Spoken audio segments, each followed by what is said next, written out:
Shalom, jumpa lagi melalui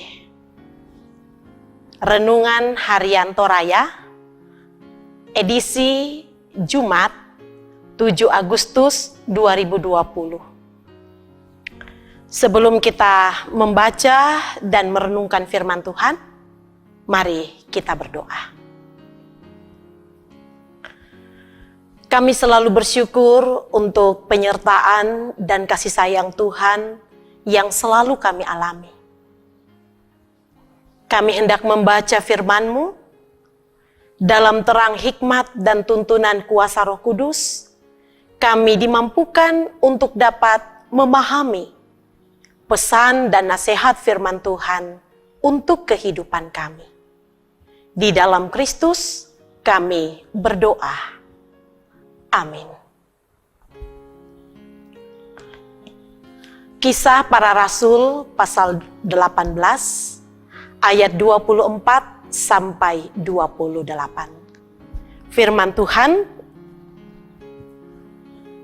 sementara itu datanglah ke Efesus seorang Yahudi bernama Apolos yang berasal dari Alexandria. Ia seorang yang fasih berbicara dan sangat mahir dalam soal-soal kitab suci. Ia telah menerima pengajaran dalam jalan Tuhan. Dengan bersemangat ia berbicara dan dengan teliti ia mengajar tentang Yesus. Tetapi ia hanya mengetahui baptisan Yohanes. Ia mulai mengajar dengan berani di rumah ibadat. Tetapi setelah Priskila dan Aquila mendengarnya, mereka membawa dia ke rumah mereka dan dengan teliti menjelaskan kepadanya jalan Allah. Karena Apolos ingin menyeberang ke Akaya, saudara-saudara di Efesus mengirim surat kepada murid-murid di situ, supaya mereka menyambut dia. Setibanya di Akaya, maka ia oleh kasih karunia Allah menjadi seorang yang sangat berguna bagi orang-orang yang percaya. Sebab yang tak jemu-jemunya ia membantah orang-orang Yahudi di muka umum dan membuktikan dari kitab suci bahwa Yesus adalah Mesias. Demikian pembacaan firman Tuhan. Terpujilah nama Tuhan. Amin. Tema kita saling melengkapi. Si Pagana. Sekaya-kayanya seseorang pasti masih membutuhkan orang lain.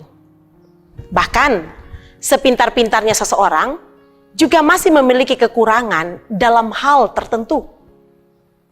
Hal ini menandakan bahwa manusia sangat terbatas.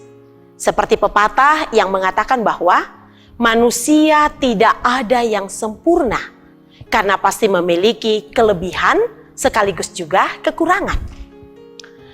Perikop mencatat bahwa Apolos adalah seorang yang fasih berbicara serta seorang yang terpelajar dan mahir dalam soal-soal kitab suci. Dia menguasai perjanjian lama, khususnya nubuatan tentang Yesus. Ia telah menerima Yesus yang dalam perikop ini disampaikan bahwa ia telah menerima pengajaran dalam jalan Tuhan. Dengan teliti, ia mengajar tentang Yesus.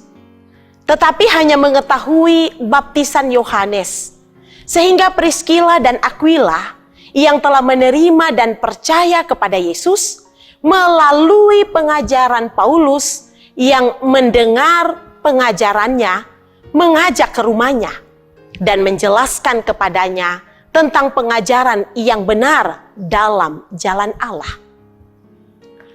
Mereka memberitahu bahwa Yesus Kristus adalah jalan Allah yang telah turun ke dalam dunia sebagai manusia. Pengajaran Priskila dan Aquila menjadi alat anugerah yang membawa Apolos ke dalam kebenaran yang utuh, kemudian memperlengkapi dia untuk mengajarkan Injil sampai ke Akaya. Priskila dan Aquila kiranya menjadi inspirasi bagi kita.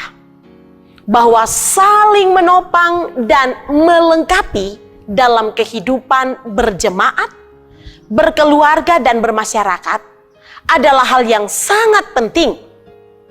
Kelebihan yang ada pada kita adalah anugerah Allah yang dapat digunakan untuk saling memperlengkapi satu dengan yang lainnya. Kiranya Roh Kudus terus menolong kita. Amin. Mari kita berdoa. Terima kasih berita firman Tuhan yang pada saat ini kami baca dan kami renungkan. Mengingatkan bahwa tidak ada daya apapun pada diri kami untuk melakukan dan menjalani kehidupan kami, sebab kami adalah seorang manusia yang tentunya memiliki kelemahan. Kami perlu saling melengkapi. Karena itu, kami bersyukur bahwa Tuhan menghadirkan orang-orang di sekeliling kami, keluarga kami, sahabat kami, untuk dapat saling melengkapi dalam menjalani kehidupan teristimewa untuk memuliakan Tuhan. Dan kami percaya dalam menjalani kehidupan kami terus dituntun dan dibimbing oleh Tuhan. Dalam saling melengkapi, baik dalam rumah tangga, dalam pekerjaan, dalam pelayanan, semua dapat kami jalani dan kami lakukan dengan baik, hanya untuk kemuliaan bagi nama Tuhan. Terlebih ketika kami menghadapi masa-masa pandemi pada saat ini, kami membutuhkan seseorang untuk dapat menguatkan kami. Karena itu dalam kuasa dan pertolongan Tuhan, kami percaya kami terus dituntun dan dibimbing, sehingga dapat melewati masa-masa pandemi ini dengan baik. Ya Bapa di sorga, kami berdoa bagi dokter dan para medis, mereka berada di garda terdepan. Tuhan berikan kekuatan untuk dapat melaksanakan tanggung jawab ini. Demikian pun memberkati pemerintah kami untuk dapat menangani dan memutuskan penyebaran dari virus corona ini. Bersama dengan Tuhan, badai ini akan berlalu dan kami dapat menikmati kehidupan yang Tuhan anugerahkan kepada kami semua dengan baik. Ya Bapa di sorga, ini doa kami. Dengarkan kami yang berseru dan bersyukur. Di dalam Kristus kami berdoa. Amin.